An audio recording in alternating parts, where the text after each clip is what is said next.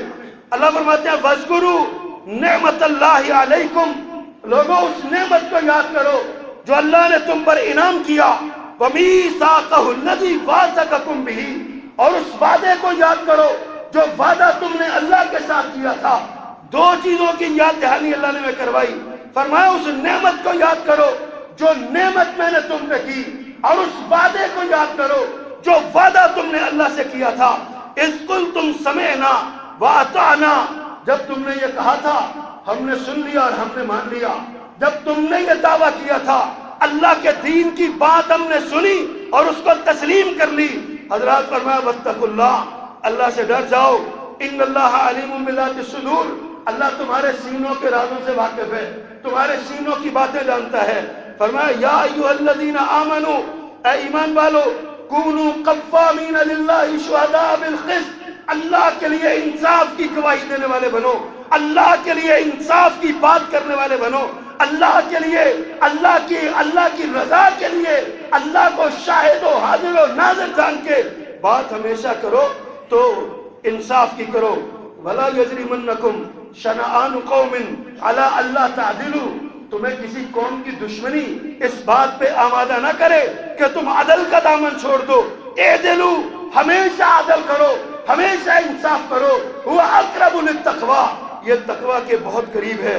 وَاتَّقُوا اللَّهَ إِنَّ اللَّهَ خَبِيرٌ بِمَا تَعْمَلُونَ، پھر آگے فرمایا وَعَدَ اللَّهُ الَّذِينَ آمَنُوا وَعَمِلُوا الصَّالِحَاتِ لَهُم مَّغْفِرَةٌ وَأَجْرٌ عَظِيمٌ وَالَّذِينَ كَفَرُوا وَكَذَّبُوا بِآيَاتِنَا أُولَٰئِكَ أَصْحَابُ الْجَحِيمِ، فرمایا جو ایمان والے اور متقی ہیں، ایمان والے اور نیک عمل کرنے والے ہیں، ان کے لیے مغفرت اور اجر عظیم ہے۔ جو کافر ہیں اور آیات کو جھٹلانے والے ہیں ان کے لیے عذاب ہے، ان کے لیے اصحاب الجحیم، وہ جہنمی ہیں، جہنم والے ہیں۔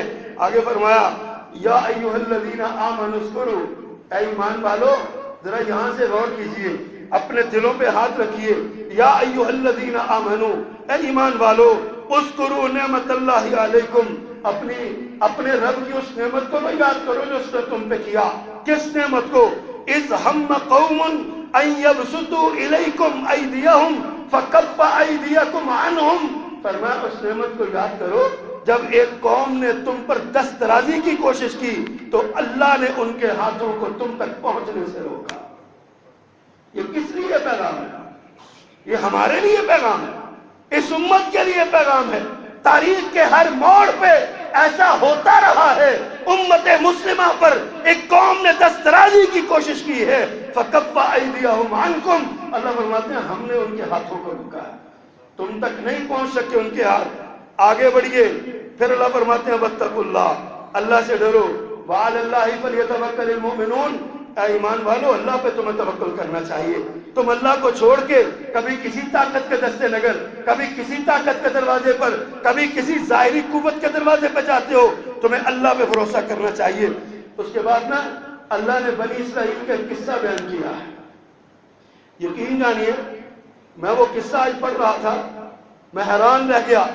چند دن پہلے میں سوچ رہا تھا خطبہ جمعہ کے لیے کیا بیان کروں، کیا تیاری کروں، تو یہ آیت میری نظر سے گزری اور مجھے ایسے لگا جیسے یہ آیت میرا ضمیر پکڑ کے مجھے چپیڑے لگا رہی ہے۔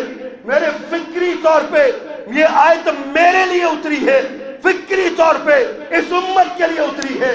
اللہ نے فرمایا وَلَقَدْ أَخَذَ اللَّهُ مِيثَاقَ بَنِي إِسْرَائِيلَ وَبَعَثْنَا مِنْهُمُ اثْنَيْ عَشَرَ نَقِيبًا، فرمایا بے شک اللہ نے بنی اسرائیل سے ایک وعدہ لیا اور ان میں 12 نگران مقرر کیے، 12 نگہبان مقرر کیے۔ وقال اللہ انی معکم، اور اللہ نے ان سے کہا میں تمہارے ساتھ ہوں۔ وقال اللہ انی معکم، اللہ نے ان سے کہا میں تمہارے ساتھ ہوں، میں تمہارے۔ حضرات سوچئے ذرا اللہ کی معیت کن کو ملتی ہے۔ وقال اللہ انی معکم، اللہ نے فرمایا میں تمہارے ساتھ ہوں۔ لئن اقمتم الصلاۃ وآتیتم الزکاۃ وآمنتم برسلی وعزرتموہم واقرضتم اللہ قرضا حسنا لأکفرن عنکم، فرمایا میں تمہارے ساتھ ہوں لئن اقمتم الصلاۃ، اگر تم نمازی رہو گے، اگر تم نظام صلاۃ قائم کرو گے، اگر تمہاری مسجدیں آباد رہے گی، اگر تم پختہ نمازی رہو گے، لئن اقمتم الصلاۃ، جائیے ترجمہ پڑھیے اس کا، اپنے پاس سے ترجمہ نہیں کر رہا، قرآن کی ترجمہ نہیں کر رہا ہوں، لئن اقمتم الصلاۃ وآتیتم الزکاۃ، اگر تم زکوٰۃ دیتے رہے، اگر نماز پڑھتے رہے اور زکوٰۃ دیتے رہے، وآمنتم برسلی، اور میرے رسولوں پر ایمان بھی لاتے رہے، اگر میرے رسولوں پر ایمان بھی لاتے رہے، وعزرتموہم، اور یہی نہیں صرف ایمان نہیں لانا، وعزرتموہم، ان کی تائید بھی کرنی ہے، نصرت بھی کرنی ہے، مدد بھی کرنی ہے، رسالت کے پیغام کو آگے پہنچانے میں اپنا کردار بھی ادا کرنا ہے۔ فرمایا پھر وَأَقْرَضْتُمُ اللَّهَ قَرْضًا حَسَنًا، اور جب ضرورت پڑے اللہ کو قرض حسنہ بھی دینا ہے، اللہ کے دین کے لیے اپنا مال قربان کرنا ہے، اللہ کے دین کی سربلندی کے لیے اپنی جان، مال، آل، اولاد، صلاحیت ہر شے قربان کرنی ہے۔ فَأَقْرَضْتُمُ اللَّهَ قَرْضًا حَسَنًا، اللہ کو قرض حسنہ بھی دینا ہے۔ کیا ہوگا؟ لَأُكَفِّرَنَّ عَنْكُمْ سَيِّئَاتِكُمْ وَلَأُدْخِلَنَّكُمْ، فرمایا تمہیں تمہارے گناہ مٹھا دوں گا اور تمہیں جنتوں میں داخل کروں گا، تجری من تحتہا الانہار، جو جن کے نیچے سے نہریں چلتی ہیں۔ آگے کیا بات ارشاد فرمائی؟ فرمایا فمن کفر بعد ذالک فقد ضل، فمن کفر بعد ذالک منکم فقد ضل سواء السبیل، فرمایا جس نے تم میں سے انکار کیا نا اس کا، فرمایا وہ دور کی گمراہی میں جا پڑے گا۔ آگے دیکھیے کیا الفاظ ہیں، فرمایا فَبِمَا نَقْضِهِمْ مِيثَاقَهُمْ، وعدے کے توڑ دینے کی وجہ سے، فَبِمَا نَقْضِهِمْ مِيثَاقَهُمْ، وعدوں کے توڑ دینے کی وجہ سے کیا کیا ہم نے؟ لَعَنَّاهُمْ، ہم نے ان پر لعنت کی، رحمت کے تمام ذرائع موجود ہونے کے باوجود ہم نے رحمت سے دور کر دیا۔ لَعَنَّاهُمْ، اللہ کی رحمت ہمہ وقت موجود ہے، جس طرح ہوا موجود ہوتی ہے نا، ہوا سے کبھی فضا خالی نہیں ہوئی، اس طرح اللہ کی رحمت موجود ہوتی ہے۔ فرق یہ ہے ہوا ہر ایک کو ملتی ہے، اللہ نے زندگی زندہ رکھنے کے لیے وعدہ کیا ہے، لیکن رحمت ان کو ملتی ہے جو رحمت مانگتے ہیں۔ فرمایا لعناہم، وعدہ توڑنے کے سبب ہم نے لعنت کا شکار کر دیا ان کو۔ ایک جرم، ایک سزا، دوسری سزا وجعلنا قلوبہم قاسیہ، ہم نے ان کے دلوں کو سخت کر دیا، جذبہ ہمدردی نکل گیا، جذبہ خیرخواہی نکل گیا، ایک دوسرے سے اختلاف رائے کی برداشت ختم ہو گئی، کسی کو رائے کے اختلاف کا بھی حق نہیں دیا جا سکتا۔ آج کل کے جو بڑے پڑھے لکھے اپنے سمجھتے ہیں نا، اپنے آپ کو بڑا سمجھتے ہیں کہ جناب ہم پہلے بھی دیکھتے تھے، جو اسکول اور کالج کی 4 جماعتیں پڑھ جاتا یا کسی مجلس میں بیٹھنے کا اس کو طریقہ آ جاتا، وہ باقی پھر اپنے ایسے سب کو حقیر سمجھتا تھا، اور میں زیادہ جانتا ہوں، مجھے زیادہ پتا ہے۔ اور آج کل یہ بات زیادہ کھل کے ہمارے سامنے آ رہی ہے۔ کبھی آپ سنیے حسن نثار صاحب کو، آپ کو پتا چلے گا، وہ سمجھتے ہیں پورے پاکستان ہی نہیں، پوری کائنات میں مجھ سے زیادہ عقل مند ہی کوئی نہیں ہے، میں سب سے زیادہ عقل مند ہوں، میں سب سے زیادہ پڑھا لکھا ہوں۔ اور عقل کا عالم یہ ہے، اللہ کی گستاخی کرتے ہوئے اپنی زبان سے یہ جملہ نکالتا ہے کہ اللہ نے جو کہا ہے نا، اگر تم کسی کی غیبت کرو تو بھائی کا مردہ بھائی کا گوشت کھانا ہے، اس کے جواب میں کہتا ہے غیبت میں آپ کی کرتا ہوں، اللہ کو کیا تکلیف ہے؟ نعوذ باللہ من ذالک، عیاذ باللہ۔ یہ اپنے آپ کو بڑا دانشور سمجھتا ہے۔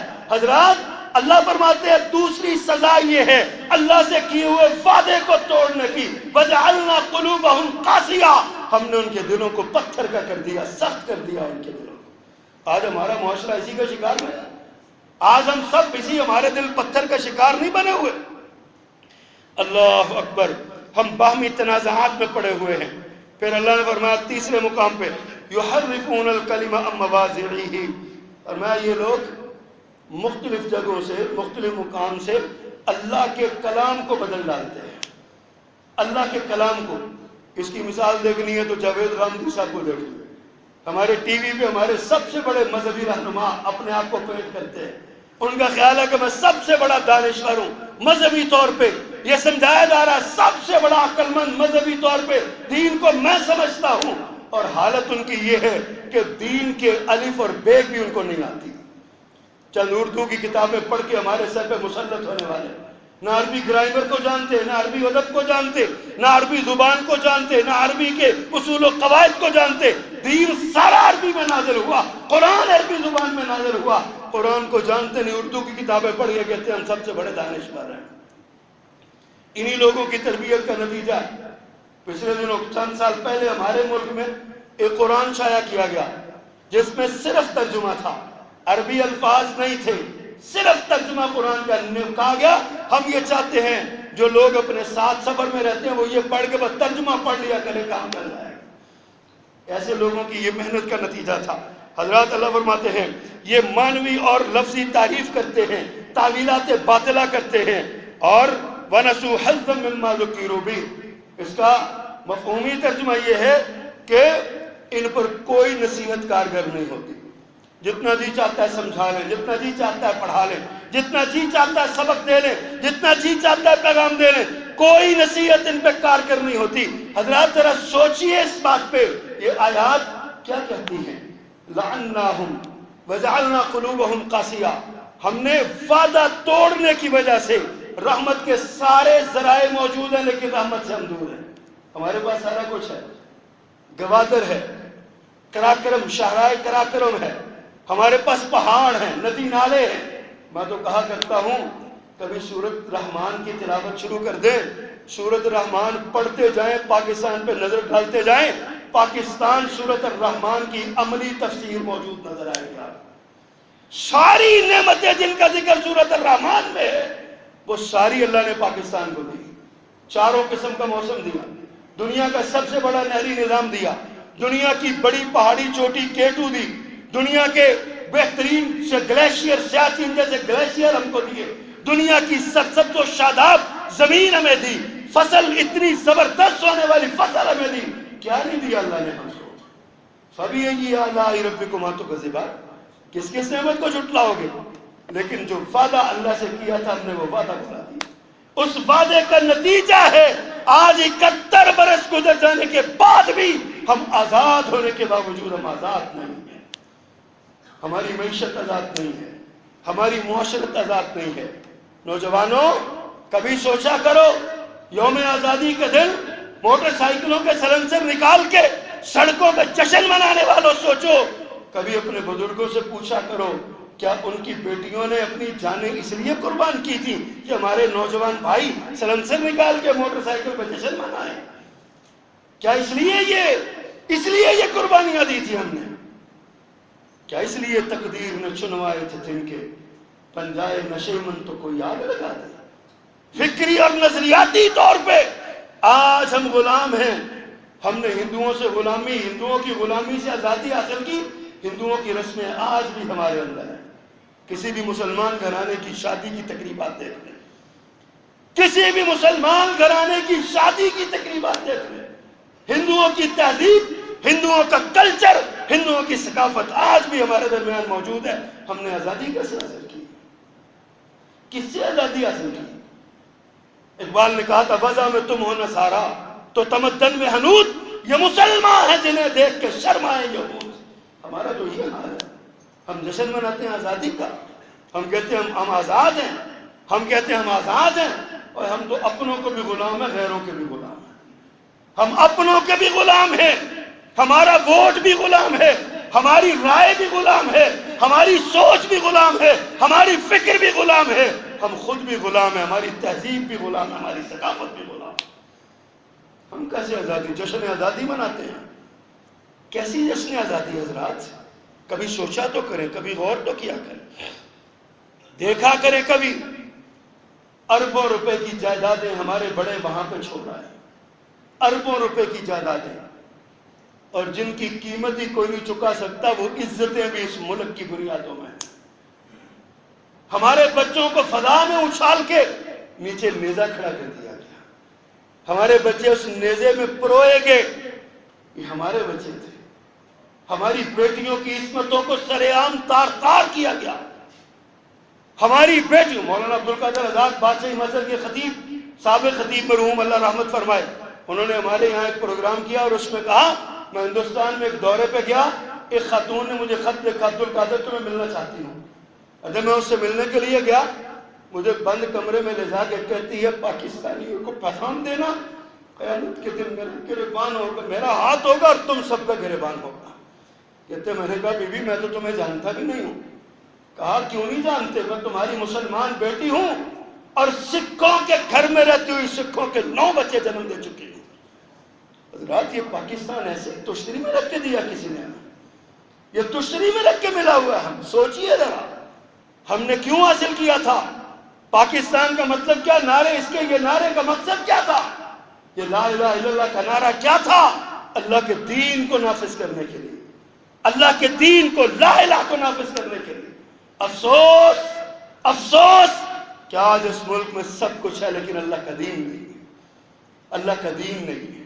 اللہ کے دین کو دیش نکالا جاتا ہے، پھر ہم پاگلوں کی طرح کر رہے ہیں۔ یتخبطہ الشیطان من المس، ایسے خبتی ہوئے پڑے ہیں جیسے شیطان نے چھو کے پاگل کر دیا۔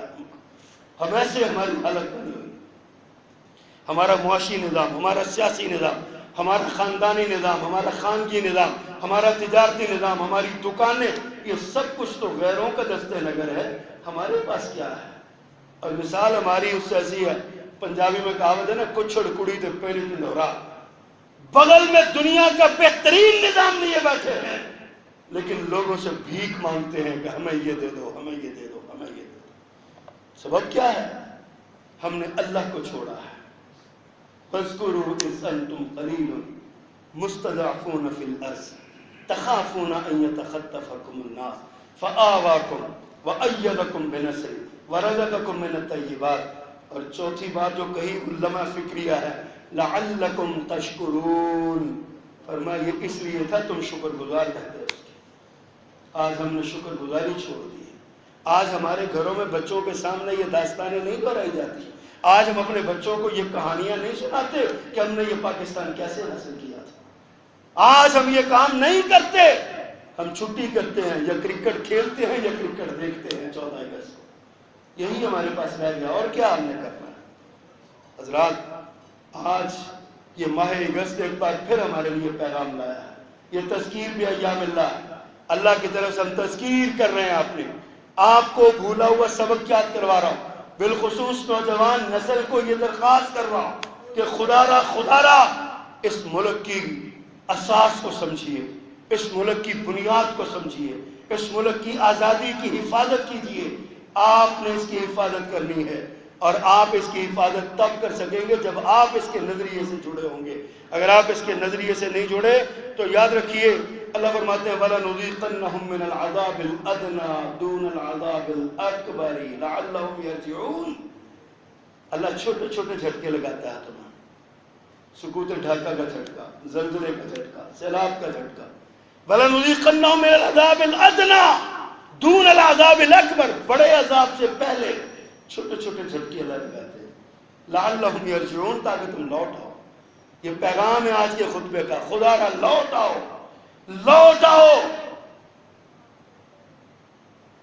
وہ بڑی خوبصورت بات امام مالک رحمہ اللہ نے فرمائی، ترجمہ جس کا کسی نے اپنے الفاظ میں اور اپنے انداز میں کیا، وہی تیری نہ بیماری، وہی نہ محکمی دل کی، علاج اس کا وہی آب نشاط انگیز ہے۔ ساقی قرآن و سنت کی طرف لوٹنا ہوگا اگر اس ملک کو بچانا ہے، اس ملک کو مستحکم کرنا ہے، اس ملک کو دنیا کا امام بنانا ہے، اس ملک کو دنیا کے ترقی کے عروج پہ پہنچانا ہے، تو قرآن و سنت کی طرف لوٹنا ہوگا۔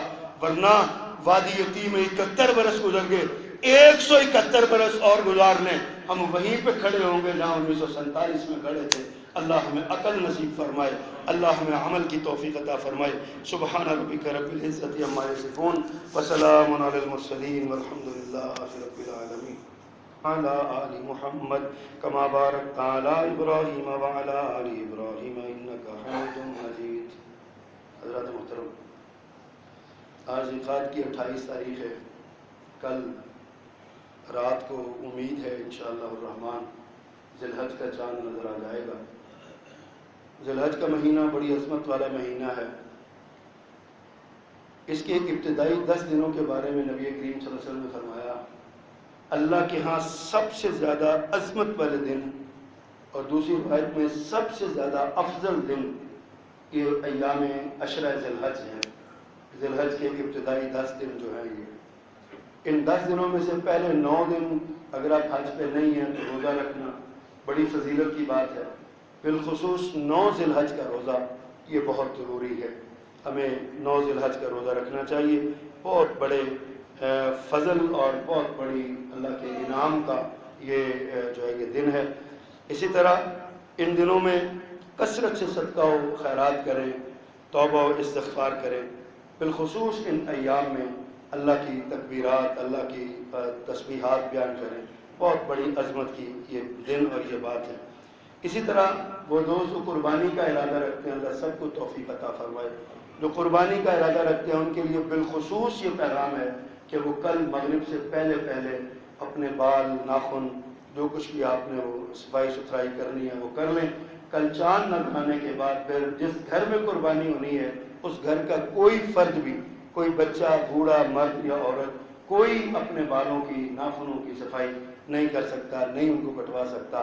بال زیر ناف ہوں یا بال بغل کے ہوں یا بال سر کے ہوں یا بال چہرے کے ہوں یا مونچھوں کے ہوں، کوئی بال، کوئی ناخن جو ہے وہ انسان نہیں کٹوا سکتا۔